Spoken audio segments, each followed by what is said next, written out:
Chers internautes, bonjour. Nous sommes aujourd'hui en compagnie de André Bourgeaud. Bonjour André. Bonjour. Alors André Bourgeaud, vous êtes anthropologue chercheur au CNRS. Vous êtes spécialiste du Sahara et également du Mali. Donc vous avez publié de très nombreux articles sur le sujet. Vous êtes également l'auteur d'ouvrages collectifs, co-auteur donc. Nous sommes venus à votre rencontre pour parler avec vous de la situation au Mali et du conflit qui ensanglante le pays. Voilà. Donc ma première question sera tout simplement, si vous voulez bien, de présenter le conflit un petit peu aux internautes et les différentes forces en présence, parce que c'est vrai que c'est peut-être un peu confus pour pas mal d'entre nous. Merci pour votre accueil. Je crois que pour comprendre la situation au Mali, et plus particulièrement la situation qui prévaut dans le septentrion malien, il faut le resituer historiquement dans son contexte. Et donc la situation qui prévaut actuellement au Mali résulte de l'intervention militaire franco-britannique et celle de l'OTAN en Libye. Comme vous le savez, actuellement, la Libye quasiment n'existe plus en tant qu'État. Et donc, après cette intervention de 2011, dont un des objectifs, il faut quand même le rappeler, était l'assassinat du colonel Kadhafi, puisque à l'époque, je crois que c'était Madame Hillary Clinton qui, à Tripoli, Libye, pas Tripoli au Liban, qui avait dit, bon, ça suffit maintenant, il faut passer à quelque chose de plus sérieux, et donc le tuer. C'est ce qui s'est passé, puisqu'il a été lynché. On voit les résultats de cette intervention militaire sur l'ensemble de la sous-région, et plus particulièrement dans l'espace saharo-sahélien. L'État a été détruit. Vous voyez la situation actuellement en Libye. Quelles sont les forces qui sont actuellement au pouvoir? C'est les forces salafistes djihadistes, et puis les groupes tribaux. À l'époque de Kadhafi, par-delà tous les travers qu'il pouvait avoir, dictatoriaux, etc., il avait réussi quand même à neutraliser la montée des forces djihadistes, s'appuyant aussi sur des formes de tribalisation du politique par l'aide de la corruption, tout ce que vous voulez, mais il a été générateur de stabilité. Après, quand la Jamalia s'est effondrée, ça a été le désordre sur l'ensemble de cet espace saharo-sahélien, et plus particulièrement à travers les armes, puisque les armes étaient accessibles pratiquement par tout le monde. C'est dans ce contexte-là que les Touaregs maliens qui avaient rallié les légions islamiques créées par Kadhafi, j'oublie exactement la date, dans les années 90, je crois. Ensuite, ces légions islamiques ont été dissoutes et ces Touaregs maliens ont été intégrés dans l'armée libyenne. Après une formation qui a duré 2 ans. Formation linguistique, apprentissage de l'arabe, lecture du Coran aussi, et puis bien sûr l'apprentissage de maniement des armes, etc., et des armes particulièrement sophistiquées. C'est dans ce contexte-là qu'une certaine propagande française est intervenue auprès de ces Touaregs maliens, leur demandant de retourner au pays. À cet égard, c'est pas moi qui invente, je peux vous donner la source, enfin mes sources. Ça a été publié dans un journal qui s'appelle Le Courrier du Sahara à Nouakchott, et à la faveur d'une interview que M. Hamad Mahmoud, qui avait été pressenti pour être le futur président de la République de l'Azawad, j'y reviendrai là-dessus, qui dans cette interview dit ah oui, mais il faut savoir que lorsque nous sommes rentrés, on avait eu des promesses de la part de l'ancien président, vous le connaissez, le mari de Carla Bruni, qui est M. Sarkozy Nicolas, je crois bien, leur avait demandé de se retourner contre Kadhafi, et que si effectivement ils avaient capacité à se retourner contre Kadhafi, lors de leur retour au Mali, ils auraient la garantie du soutien français pour leurs revendications indépendantistes. Vous pouvez le vérifier, c'est pas moi qui invente, c'est quand même quelqu'un qui n'est pas n'importe qui. Monsieur Hamad Mahmoud a été ministre de la fonction publique à l'époque du général Moussa Traoré, et il a occupé des fonctions importantes au sein du comité de transition de l'État de l'Azawad, où il était représentant, je crois, des affaires étrangères. Pour des raisons que j'ignore, il a pris ses distances vis-à-vis du MNLA. Il est actuellement à Nouakchott, donc il a publié cette interview. Officiellement, je crois que c'était parce qu'il était en désaccord avec le rapprochement entre le MNLA et en Sardine, je crois. Oui, vous faites bien de le rappeler, parce qu'effectivement, j'ai lu ça, c'est ce qui a légitimé sa prise de distance vis-à-vis du MNLA, mais on y reviendra aussi à cet égard. Donc, vous voyez, dans la continuité de cette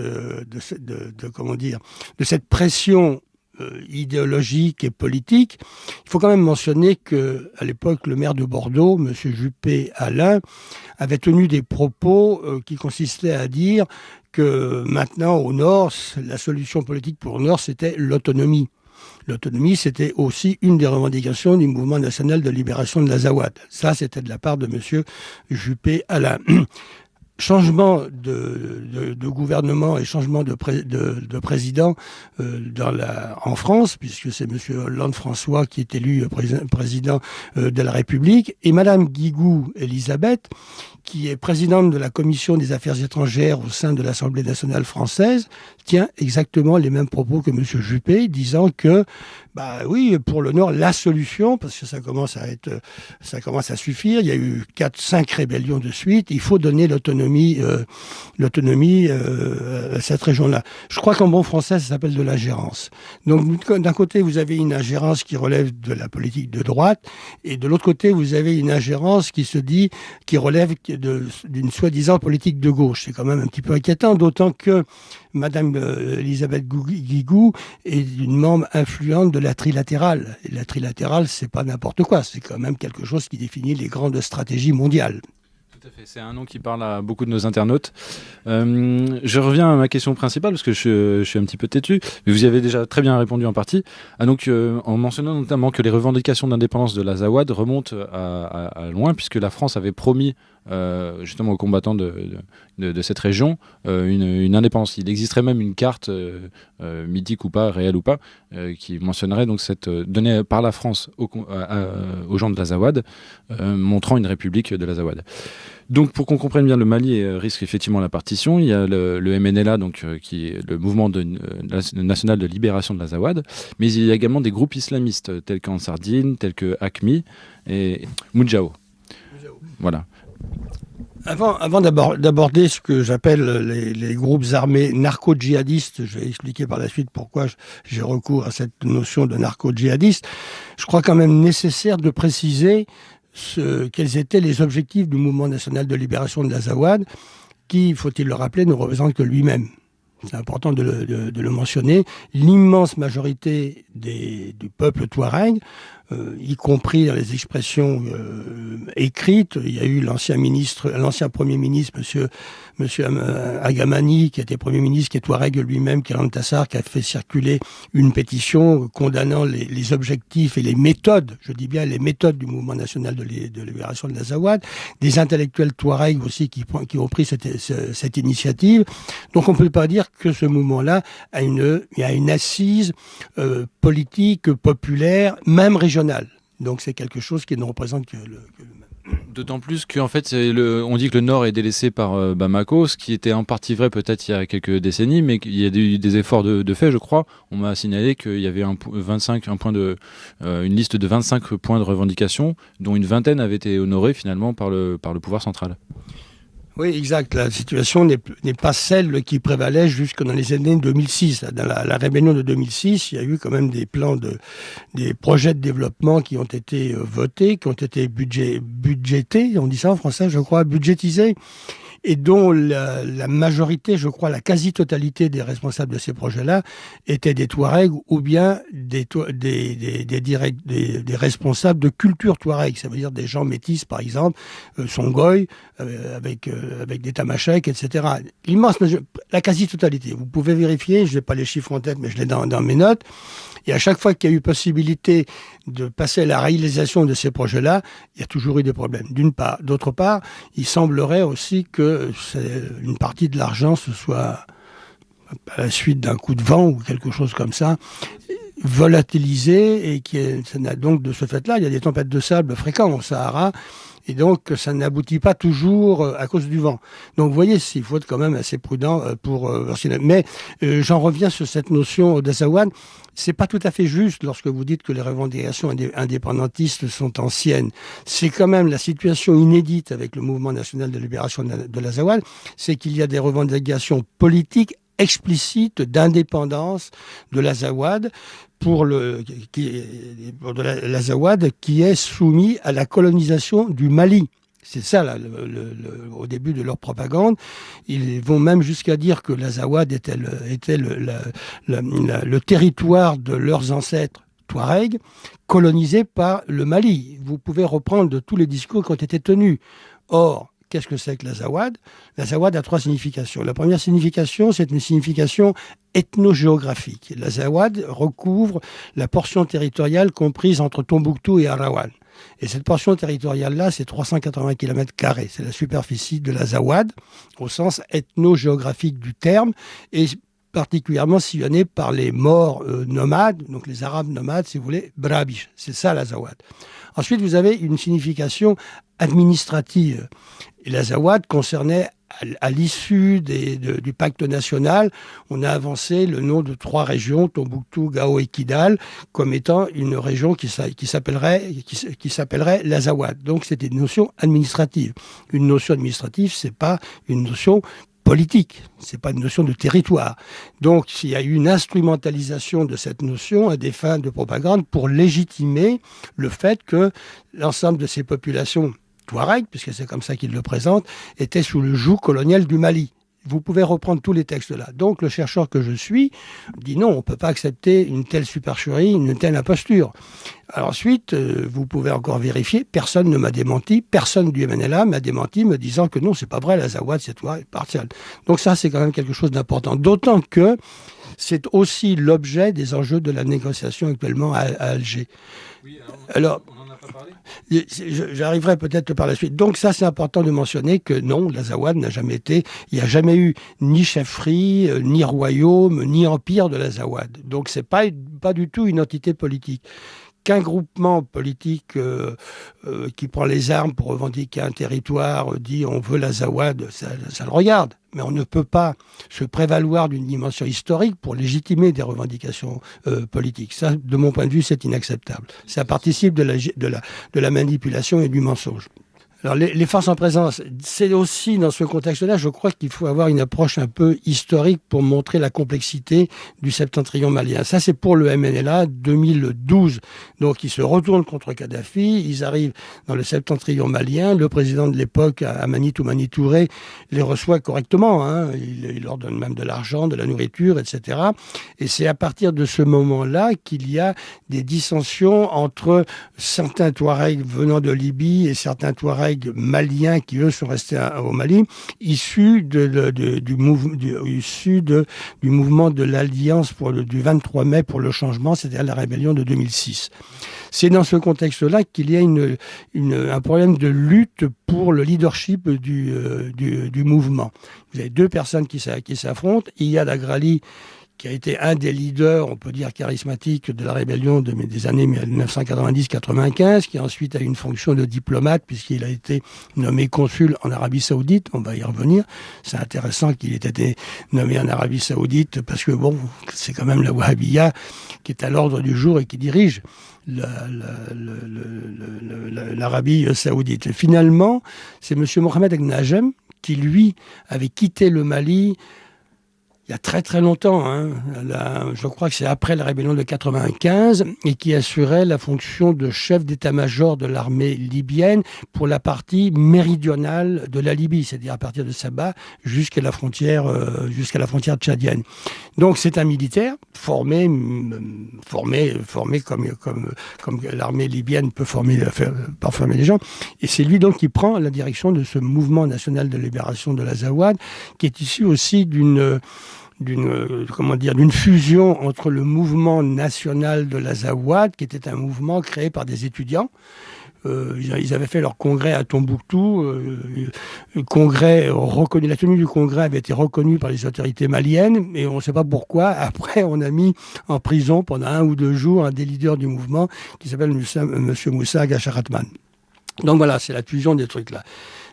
Ça, c'est 2011. Mais avant, la situation qui prévalait dans le septentrion malien était déjà une situation de grande turbulence qui m'a permis de dire que c'était une zone de non-droit. Alors pourquoi une zone de non-droit? Une zone de non-droit au moins pour 2 raisons. Parce que là, on retombe sur le problème des groupes armés narco-djihadistes, et plus particulièrement de la création d'AQMI qui résulte de la dislocation du groupe salafiste pour la prédication et le combat en Algérie. Il faut rappeler que l'Algérie a connu presque 10 ans ou un peu plus de 10 ans de guerre civile avec les salafistes djihadistes. Alors donc ce groupement salafiste pour la prédication et le combat, c'est intéressant parce que ça fait référence à la prédication et au combat, alors qu'avant c'était le groupe islamique armé, donc il y a toujours recours aux armes. Et donc disloqué par l'armée nationale populaire algérienne. Et une partie de ces gens-là, est-ce qu'on peut dire se réfugient? Ouais, on peut dire se réfugient dans le septentrion malien et en définitive se sanctuarisent. Se sanctuarisent, ça veut dire qu'ils pérennisent leur présence dans cet espace-là et pérennisent leur présence aussi par l'intermédiaire d'unions matrimoniales. Ils épousent des femmes mortes, des femmes pas mortes, hein, des femmes mortes arabes Brabiche, M-A-U-R-E, Brabiche, ainsi que des femmes Touareg Innan. Donc, je n'ai pas de statistiques, je ne sais pas si c'est 10 mariages, 50 ou 20, mais en tout état de cause, ça crée les conditions de l'insertion dans les structures sociales et matrimoniales. Mais pas simplement, parce qu'ils ont aussi des actions humanitaires. Tout ça se fait au su et au vu des autorités étatiques.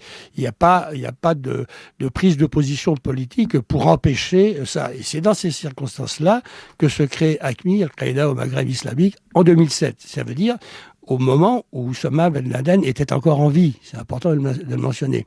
Parmi la nébuleuse d'Al-Qaïda sur les trois entités salafistes djihadistes du Nord, il n'y a que AQMI qui peut se prévaloir de l'étiquette Al-Qaïda. Les autres, ce sont des éléments périphériques, mais ils n'ont pas le label Al-Qaïda. Ce qui montre bien aussi qu'il y a une sorte de hiérarchie qui s'instaure entre cette nébuleuse. Donc AQMI, Al-Qaïda au Maghreb islamique, qui pour l'heure exclusivement encadrés par des Arabes algériens.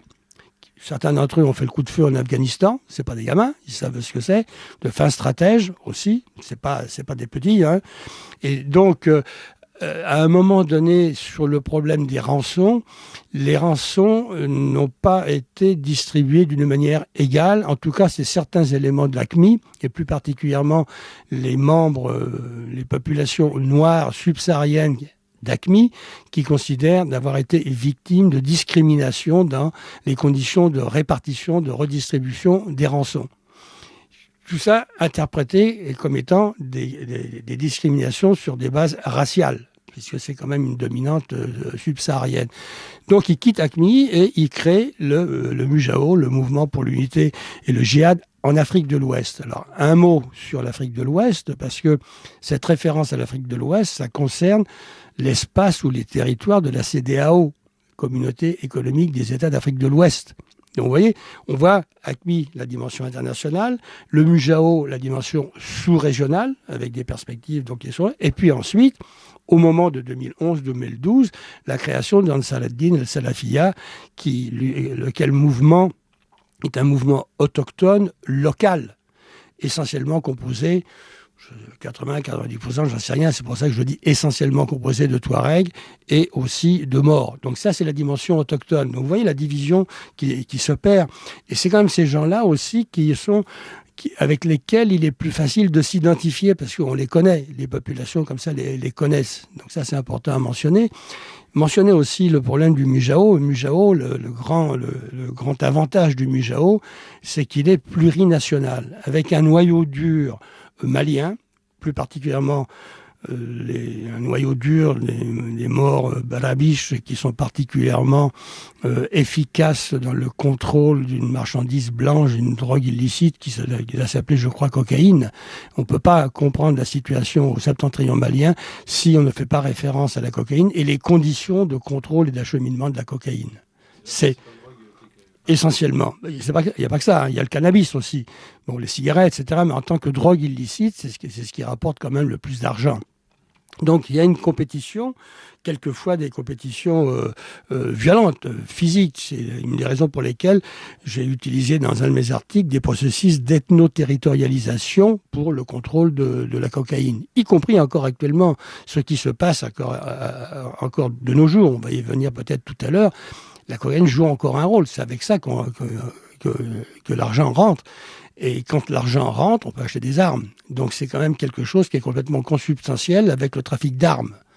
Et les rançons, bien sûr, jouent un rôle pour l'achat des armes. J'aurais tendance à dire, mais d'une manière totalement intuitive, que probablement la cocaïne rapporte plus pour l'achat d'armes que les rançons. Il faut plus régulière. Bon, il faut mentionner quand même aussi le fait qu'il y a eu un avion qu'on a appelé Air Cocaïne, qui est atterri, certains disent 7 tonnes, d'autres disent 10 tonnes, qui apporte, disons, entre 7 et 10 tonnes de cocaïne, complètement dans le septentrion malien, et qui n'a pas pu décoller le lendemain matin, avec une cargaison importante. Donc comme ils n'ont pas pu décoller, d'abord on ne sait pas comment il a pu atterrir, personne ne le sait, donc, il n'a pas pu décoller. Qu'est-ce qui s'est passé? Ils ont foutu le feu à l'avion et toute la cargaison, en l'espace de quelques heures, a été acheminée par des dizaines de véhicules 4x4. Il faut le faire. Donc ça veut donc dire qu'il y a quand même une organisation très forte, très structurée, très organisée, qui est capable d'intervenir rapidement pour acheminer la camelote blanche. Donc c'est vous dire qu'à partir de là, il faut nécessairement avoir recours au processus de corruption. Et donc ces pratiques de corruption de type mafieux, je dis de type mafieux, c'est pas la même chose que mafia, de type mafieuse, ça gangrène les appareils d'État, ça gangrène aussi une élite politique, voire une élite militaire. En tout cas, c'est une situation extrêmement grave. Vous alliez me dire quelque chose. Oui, justement. Alors, qui business entre guillemets qui trempe dans ce genre de trafic? Est-ce qu'il y a le MNLA? Bon, j'ai bien compris qu'il y avait certains des groupes islamistes, mais est-ce que, donc, vous venez de mentionner le pouvoir central à Bamako, qui pourrait être aussi parfois qui pourrait tremper dans ces trafics? Enfin, je ne sais pas si vous trempez dans le trafic, parce que je peux vous dire que moi, non, je ne trempe pas dans le trafic, mais je n'ai pas les moyens de contrôler. Mais ce qui se dit d'une manière très claire, c'est que ça a contaminé des responsables politiques à un haut niveau. Et je ne souhaiterais pas préciser ce haut niveau. Mais le haut niveau, ça veut bien dire ce que ça veut dire. Ça veut dire le haut niveau. Ensuite, il y a quelque chose qui est matériellement vérifiable. C'est plus particulièrement à Gao, un quartier qui s'appelle le quartier cocaïne. Donc ça renvoie au blanchiment. C'est des belles villas. Je ne suis pas retourné parce que toute cette région nous est interdite, mais des villas c'est pas du banco, c'est pas de la boue, c'est des villas particulièrement somptueuses. Donc on retombe sur le problème du blanchiment. S'il y a blanchiment, nécessairement il y a corruption. Et donc le MNLA, le Ansardine, MNLA, etc., ils trempent un petit peu je pense qu'il y a aucun mouvement qui ne trempe pas d'une manière ou d'une autre, à des degrés différents, dans le problème de la drogue. Ah oui, complètement. Complètement. C'est-à-dire, on ne peut pas imaginer qu'il y ait un groupe armé qui s'oppose, par exemple, au MNLA, sans que ce groupe armé croque quelque part dans la cocaïne. C'est pas envisageable. Sinon, comment il trouverait l'argent? Mais même à l'époque, quand il y a eu la création de milices qui gravitaient autour de l'armée malienne, tout le monde sait que aussi ces gens-là étaient dans la cocaïne. Merci. Alors, les bons et les mauvais. Oui.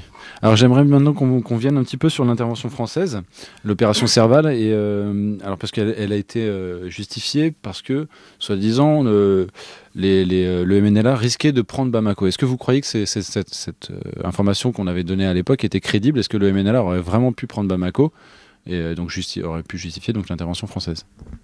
Non, on n'a pas dit que le MNLA allait prendre Bamako. On a dit que les groupes armés narco-djihadistes, et plus particulièrement Ansar ad-Din, donc de Touareg, avaient capacité à descendre, plus particulièrement sur Konna et sur Djellali, et que dans ces circonstances-là, ce qui était à l'ordre du jour était la prise de Bamako.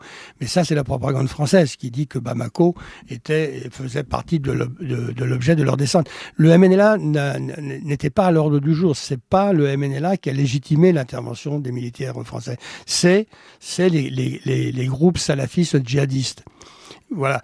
Parce que l'intervention de Serval est très claire. Il légitime leur intervention pour la lutte contre les salafistes djihadistes, pas contre le MNLA.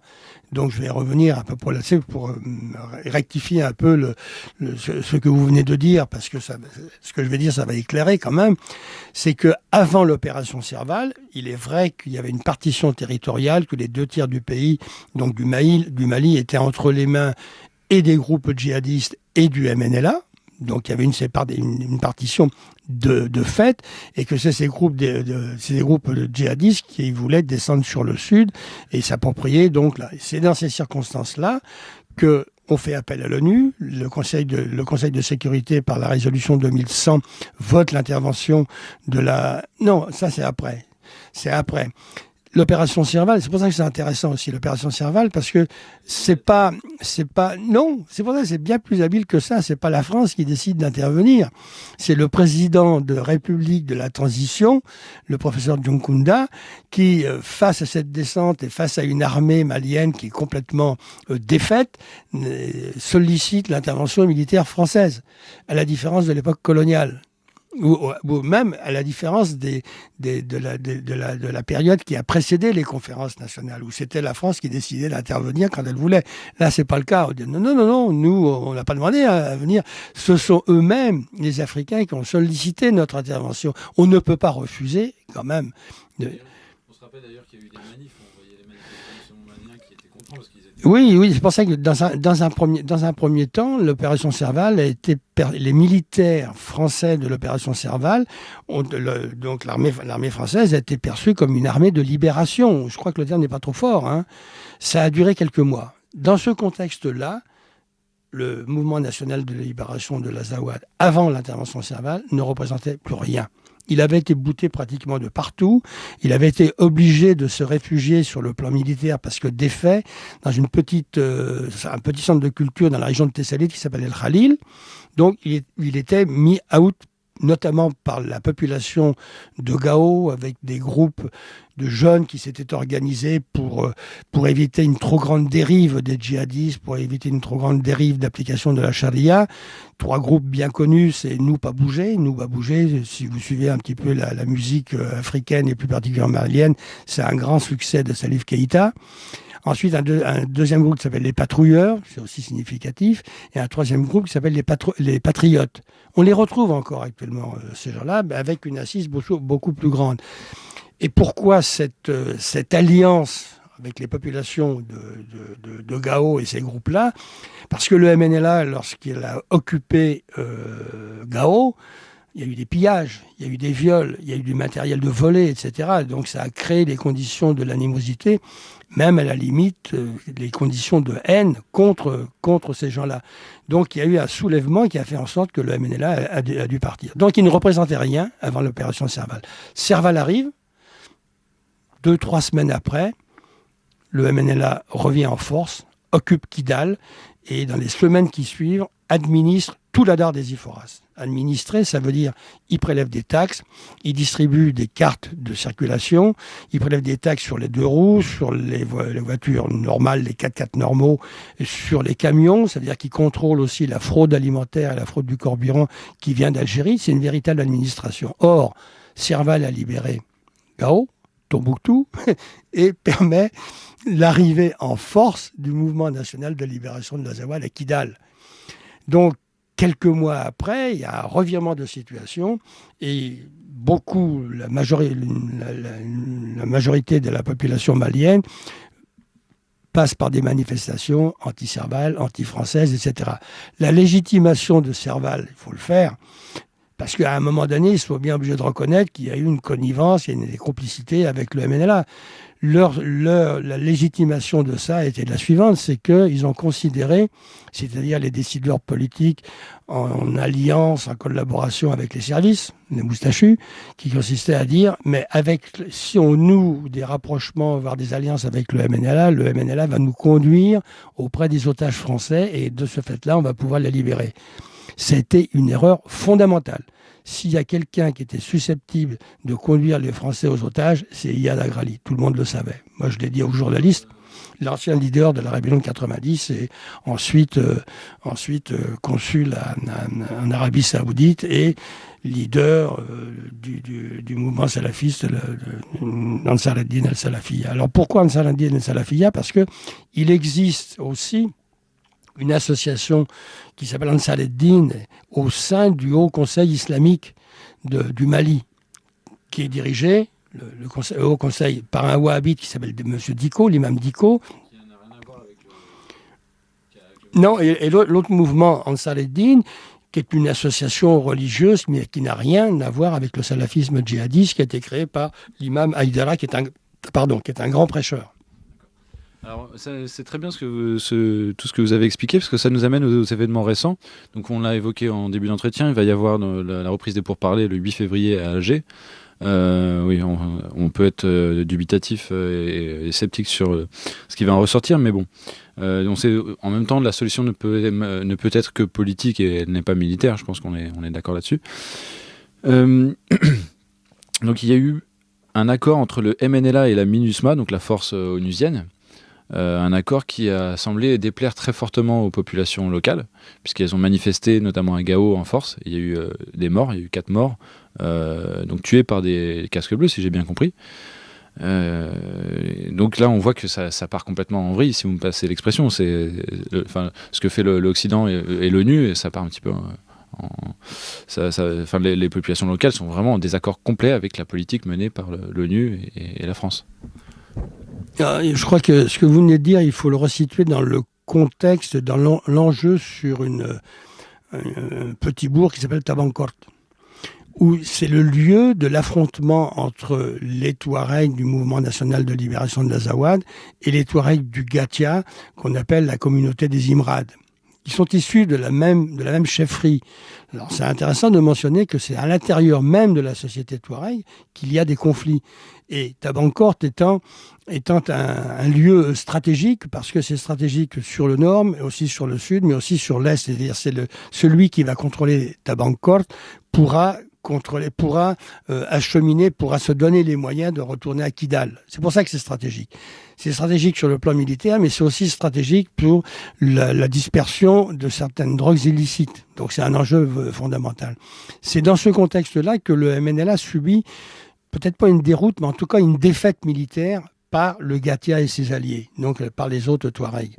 C'est dans ces circonstances-là qu'il y a eu des accrochages entre les éléments de la MINUSMA et des représentants du MNLA, parce que la MINUSMA légitime le fait en disant « nous, on nous a tiré dessus, donc on s'est défendu ». C'est pour légitimer le fait qu'ils ne sont pas là, ils ne sont pas là uniquement pour protéger les populations civiles, mais on leur tire dessus, ils ripostent. À l'issue de ça, que fait la MINUSMA? Il propose un pacte, le terme exact, je crois, c'est un pacte de transition, de sécurité. Il faudrait revoir ça, parce que je ne l'ai plus exactement en tête, l'appellation, qui signe avec qui? Avec le seul Mouvement national de libération de l'Azawad.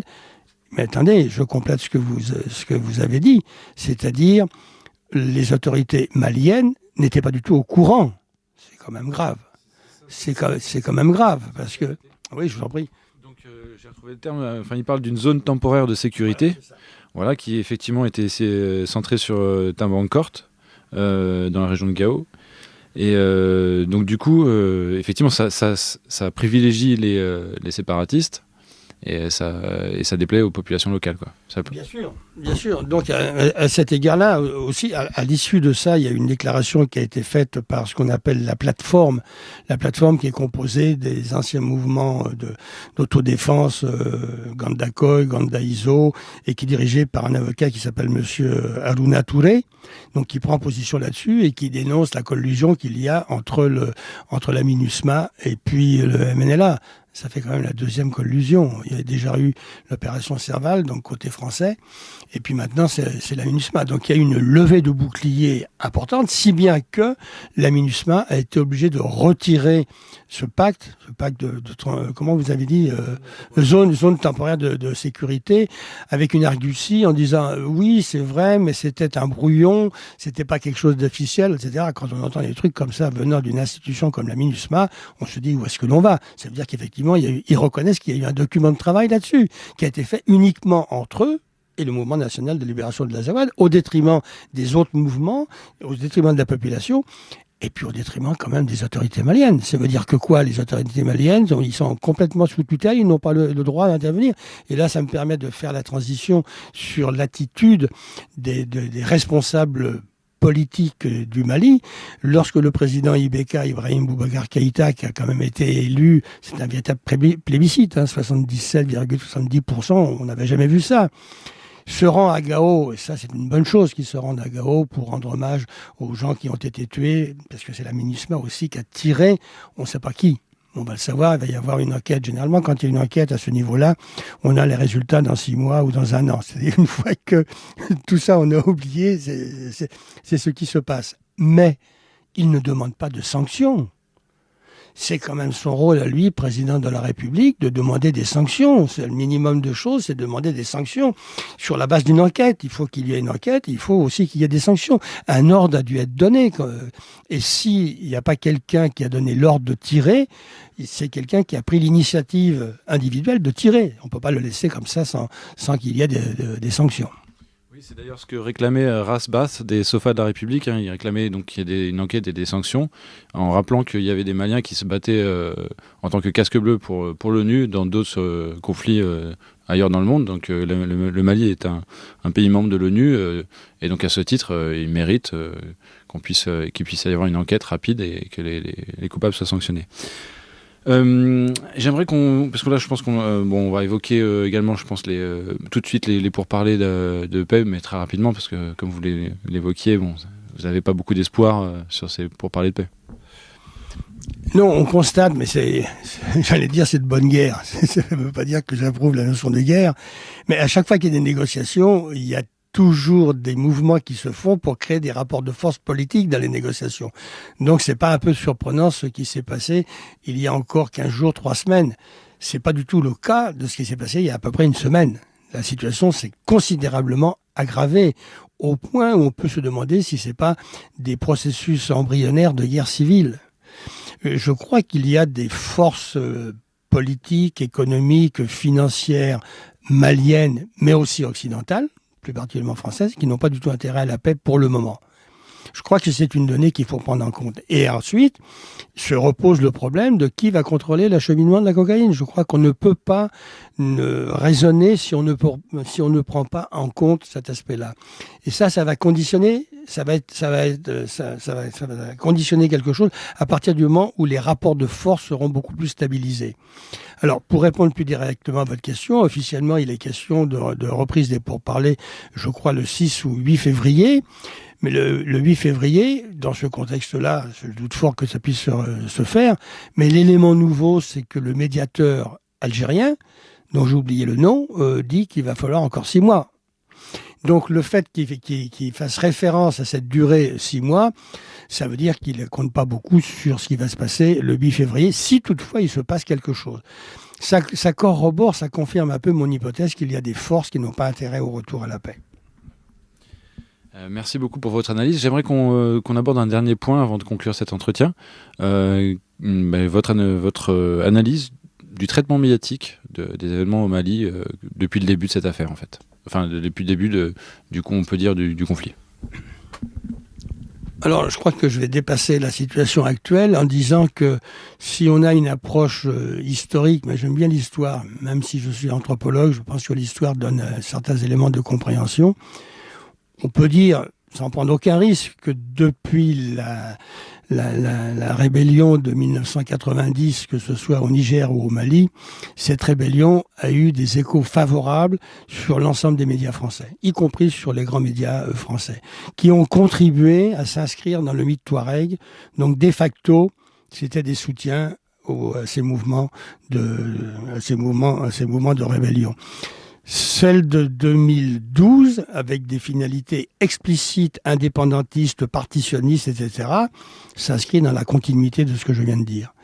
Avec des nuances peut-être un peu plus subtiles, parce qu'à un moment donné, ces grands médias, c'est pas la peine de les citer, tout le monde sait auxquels on peut se référer. À un moment donné, ils sont obligés de prendre en compte les rapports de force intellectuelle-politique, si vous voulez. Donc, on sollicite aussi des personnes pour apporter un peu la contradiction, à condition que la contradiction ne soit pas subversive. C'est ça. Donc, il faut avoir l'habileté de ne pas dépasser ce qui peut être considéré comme étant subversif. Mais vous avez d'autres médias qui carrément mettent à l'écart. Mais ce que je veux dire, si vous prenez quelqu'un comme le porte-parole du MNLA, M. Moussa Gassaïd, tout le monde lui offre le micro. Monsieur Moussa Gassaïd a aussi la particularité de renoncer maintenant à des débats et à des confrontations. Parce qu'il a un peu gêné d'être court-circuité, parce que souvent il manque beaucoup d'arguments. Et que donc ça peut aussi l'affaiblir. Mais il a reçu quand même aussi le support d'un député vert, Monsieur Alfonsi, qui est un Corse, donc qui est tout à fait dans la mouvance des mouvements autonomistes, et qui aux dernières élections législatives, le Parti Vert lui a dit t'es bien gentil, mais on veut plus de toi. Donc il a créé son propre parti, mais il n'a pas été élu. Donc c'est vous dire aussi qu'ils sont affaiblis dans ce sens. Mais même au sein de l'université, certaines universités ont tendu le micro des responsables du mouvement national de libération de l'Azawad. J'avais cru comprendre, mais je suis un peu bête et un peu naïf, que la science n'avait pas à se frotter aux politiques, en tout cas officiellement, d'une manière institutionnelle. Si on invite des gens comme ça fait quand même bizarre de trouver des responsables politiques, des cadres d'un mouvement partitionniste, indépendantiste, trôner dans des instances, dans des réunions qui se disent scientifiques. Alors à cet égard, la politique française a quand même un peu évolué. Elle n'a pas du tout la même transparence la même, pas transparence, mais la même visibilité vis-à-vis du MNLA. Ce qui ne veut pas pour autant dire qu'il n'y a pas une diplomatie discrète parallèle. J'en veux pour preuve la délégation du Mouvement national de libération de l'Azawad, composée de 6 cadres du MNLA qui se sont rendus à Saint-Égidio pour, soi-disant, leur apprendre, les former à la négociation. Et quand on a voulu obtenir des renseignements auprès des responsables de Saint-Égidio, vous connaissez, c'est le Vatican, a eu nous a répondu que non, il n'avait pas à répondre à nos questions. Voilà. C'est la transparence, c'est la démocratie. C'est vrai qu'en ce moment, on vit une époque où malheureusement se multiplient les mélanges des genres. Vous m'avez parlé aussi en préparant cet entretien d'un journaliste au cours d'une conférence que vous aviez interpellé. Je ne sais pas si vous souhaitez raconter l'histoire sans nommer ce journaliste. Un journaliste de Libération, hein, on peut le dire. Non, je vous disais ça, comme on dit, en off, je ne sais pas pour simplement dire qu'à chaque fois qu'il y a une présentation, qu'elle soit faite par un journaliste ou même par des universitaires, tout le temps, je dis bien tout le temps, la relation entre Serval et le MNLA est systématiquement gommée, occultée. Ce qui peut permettre à dire que lorsque je suis là, moi je rétablis toujours les choses. Alors ce qui était très intéressant, à la dernière réunion qu'il y a eu dans un institut, un think tank qui se réclame de l'international, j'ai posé cette question à un de mes jeunes collègues qui me dit, mais à chaque fois tu poses la même question. J'ai dit, mais si tu le disais toi, je ne poserais pas la question. Donc c'est significatif qu'on ne fasse jamais référence à cette collusion entre Serval et puis le MNLA.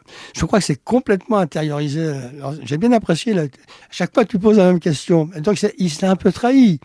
Donc ça m'était facile de lui répondre, bah, si tu te la poses, c'est parce que justement tu ne fais pas référence à des faits qui sont incontestables. Donc c'est significatif. Vous avez tendu la perche là sur ce coup-là. Eh bien, André Bourgeault, je vous remercie beaucoup pour cet entretien. Et je vous dis à très bientôt. Merci beaucoup. Non, je vous en prie.